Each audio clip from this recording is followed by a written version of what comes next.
If you think you're safe inside your car at night, you're wrong. Because what followed me on that deserted highway wasn't human. And once it noticed I'd seen it, it didn't stop, not even when I tried to outrun it. If you can handle this kind of story, stay with me and subscribe to the channel so you don't miss what comes next. I was driving home a little before midnight, exhausted after spending hours at my friend Daniel's place. We'd been planning a road trip, laughing, arguing about directions, nothing special. But stepping outside into that night felt like stepping into a different world. A thick fog had rolled in, swallowing the driveway, the trees, even the sky. The moon was just a pale smudge behind the mist, barely giving any light. My car sat there, half visible, like something waiting at the edge of a dream. I hesitated before getting in. Something about that fog felt wrong. Not natural, not safe. But I brushed it off. Primera wa. I stared at the fog, the wheel trembling slightly under my hands. Something in me whispered to turn around, to go back to Daniel's house, to wait until sunrise. But logic pushed through the fear. I was tired. I wanted my bed. I wanted warmth, safety, home. So I kept driving. The tapping sound didn't stop. It paced me speed. For speed like a heartbeat echoing outside the car. I forced myself not to look again. Not yet. I needed to breathe, to think, to calm the shaking inside my chest. But then the tapping turned into scratching. Not gentle. Not random. It was testing the window. Testing me. I swallowed hard, gripping the wheel until my knuckles went white. The fog thickened until the road vanished under it, forcing me to slow down. The moment I did, the scratching slowed too, matching me with a mocking precision. Come on. This isn't real, I muttered through my teeth. But I could feel it. A presence, heavy, alert, intelligent. When I finally looked to the right again, I saw the outline more clearly, this time moving with a disturbing smoothness beside the car. Long, angular, bent at impossible angles. My breath hitched. The shape glided closer, and as it did, the fog around it seemed to twist, as if it pulled the air with it. Then it happened. The shape leaned forward, and a face, if you could call it a face, slipped into view beside my passenger window. It wasn't human. It barely resembled anything from this world. The eyes were the worst. Two thin, glowing slits, icy and sharp, as if carved into the skull of something that had never been alive. I jerked the wheel, hot hammering, but the creature didn't slow. It moved effortlessly, the way a shadow moves on a wall, always there, always meshing. My breathing turned shallow. Every instinct screamed at me to run, to flee, to escape whatever had found me on that empty road. The creature tilted its head again, studying me, its mouth, or what looked like a mouth, stretched into a jagged, unnatural curve. Not a smile. Something worse. Something that understood fear and enjoyed it. I pressed my foot down on the gas. The engine roared. The speedometer climbed. The creature kept up, not running, not sprinting, just sliding across the earth like gravity didn't deeply.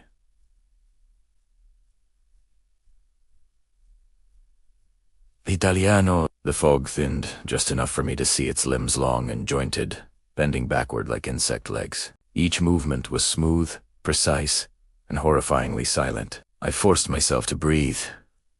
In, out. Stay with me, I whispered under my breath, realizing I was talking to myself more than anyone. Stay focused. Stay alive. The creature drifted closer, so close I could see the faint reflection of its glowing eyes against the window glass. I felt cold, not from fear. From it. The air inside the car dropped suddenly, my breath turning into mist, and then tack. The creature tapped the window again, like it was saying hello, or letting me know this wasn't over. If you're still with me, make sure you subscribe to the channel, because what happens next is where the real nightmare begins. The tap on the window wasn't loud. It wasn't violent. It was worse. It was intentional, a quiet reminder that the thing outside my car wasn't an animal or some hallucination caused by exhaustion. It wanted my attention. Maybe even my acknowledgement. I kept my eyes locked on the road, refusing to look again, forcing air into my lungs even though each breath felt thin and cold. Don't look. Don't look. Don't. I looked. The creature had moved impossibly closer. Its head hovered inches from the glass, gliding at the same speed as my car, without any visible effort. Its skin, or whatever covered it, is pale and stretched tight over its skull, almost translucent. Veins pulsed beneath it like faint blue cracks. Its eyes were still fixed on me, glowing softly, narrowing as if reading every emotion on my face. And then it whispered. At first, I thought it was the wind slicing through the car's frame, but the sound was too precise, too directed, like a breath against my ear despite the creature being outside. A faint, raspy murmur. Stop. My heart dropped into my stomach. No, no, no, no, I whispered, gripping the wheel. You're not real. You're not. Stow. The whisper came again, clearer. Commanding. Stop.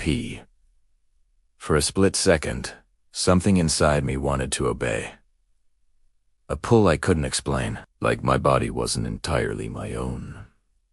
I shook my head violently and hit the gas harder. The engine roared as I pushed the car to 90, the tires smearing the fog behind me in white waves. But the creature didn't fade, didn't fall behind, didn't even flinch from the speed. It simply drifted backward slightly, keeping perfect pace just behind the rear window now, as if circling me. A predator assessing its meal. I dared to look in the rearview mirror. Nothing. Just fog. But I knew it was back there. I could feel a pressure, a weight pushing against the air around me, like gravity had shifted inside the car. Come on, I whispered, scanning the road for anything in. Exit, a house, a gas station, another car. There was nothing but empty asphalt stretching endlessly forward. Then the radio turned on by itself. Static. Loud, crackling static that pierced through the silence like a scream. I reached out to shut it off, but the static changed. Shifted. Shaped itself into something else. A voice. Soft. Distorted. Throatless. Let me in. Let me in. No. No. Absolutely not. The car jerked slightly as fear jolted through my body, and for the first time, the creature reacted. A sudden thud hit the roof one, then another heavy enough to make the metal vibrate. It was on top of the car. The tires skidded a little as I tried to keep the vehicle steady. Every instinct screamed to stop, to flee on foot, but I knew a no. Knew that stepping outside would be the end of me. Think, I muttered, adrenaline drowning out every other emotion. Just drive. Don't stop. The tapping on the roof turned into crawling along, scraping drags of nails or claws moving toward the windshield. I didn't dare look up. Instead, I stared forward and whispered shakily, if you're watching this, trust me, you'll want to subscribe to the channel, because you need to know what this thing did next. The creature's movements above me grew heavier, more deliberate, like it was testing the roof, searching for a weak point. Each scrape vibrated through the ceiling and down my spine. I could hear the metal flex with every shift of its weight. I didn't want to look. I didn't want to see its face pressed against the windshield. I didn't want confirmation that it was no longer beside the car. It was on me. The fog pouted just enough to reveal a sharp curve ahead. I tightened my grip, bracing myself as the car swerved left. The centrifugal force pushed the creature slightly to the side. The roof dented with a sickening metallic groan, like something with enormous weight was sliding across it. For a moment, I dared to hope it might fall off, but it didn't. Instead, I heard the unmistakable sound of fingers too long, too hard hooking into the roof's edge. It was holding on, I accelerated again, feeling the engine strain as I pushed the car past 95 miles per hour. The road blurred around me, the fog stretching into thin streaks of white. And still, the creature didn't fall. Something slammed the windshield. A pale hand, skin tight like plastic wrap over bones. Fingers long enough to cover half the glass. I screamed without meaning to, jerking back in my seat as cracks spiderwebbed through the upper corner of the windshield. The creature's hand slid slowly downward, its nails dragging in thin white lines across the glass. Then its face appeared. Upside down, pressed against the windshield. Skin stretched thin across its skull, those glowing slit-like eyes staring into me, watching every tremble, every breath, every ounce of fear. Its mouth opened. Wide. Too wide, like the jaw unhinged, revealing rows of thin, needle-like teeth arranged in spirals rather than rows. The creature exhaled onto the glass, fogging it from the outside. The condensation formed a shape, a symbol. Something carved into the mist with its breath alone. A circle with a vertical line through it. I had no idea what it meant, but seeing it made my stomach twist violently. "I can't do this," I gasped. "I can't." The creature's head twitched fast, unnatural like a glitch in reality. It slammed its forehead against the glass. Once, twice, 3 times.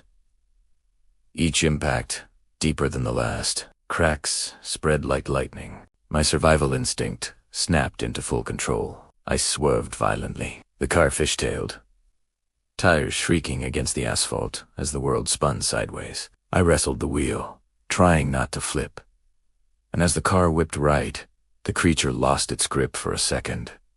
Just a single second. But in that second, its head lifted from the windshield, rising slowly into the air like it weighed nothing at all. And then it was gone. Not fallen, not thrown. Just gone. Vanished into the fog, like it had never existed. I panted uncontrollably, knuckles white, body trembling from head to toe. My entire body felt hollowed out, like every ounce of fear had carved itself into my bones. But the silence didn't comfort me. It terrified me more, because silence meant one thing. It was coming back. And if you're still with me, seriously, subscribe to the channel, because what happened next proved this thing wasn't just following me. It was hunting me. As I forced myself to keep driving, every instinct inside me screamed to stop the car, to hide, to vanish anything but continue forward. Yet something deeper, something primal, told me that stopping would be the worst decision of my life. The forest lining the narrow road seemed to lean in closer, as if the trees themselves were trying to push me toward whatever nightmare was sprinting beside me. The wind howled through the crack in my window, carrying a faint smell-rotting earth mixed with something metallic, almost like blood. Then I heard it again, a thud, another, and another. But this time, the sound wasn't coming from the outside. It was on the roof. Slow, deliberate taps like long, bony fingers drumming on metal. My breathing turned shallow as I whispered to myself, "Don't look. Don't you dare look." But even without looking, I felt it. A weight shifting above me, something crawling, dragging itself toward the front of the car. The windshield reflected a vague shadow at first, distorted by the darkness and the motion of the vehicle.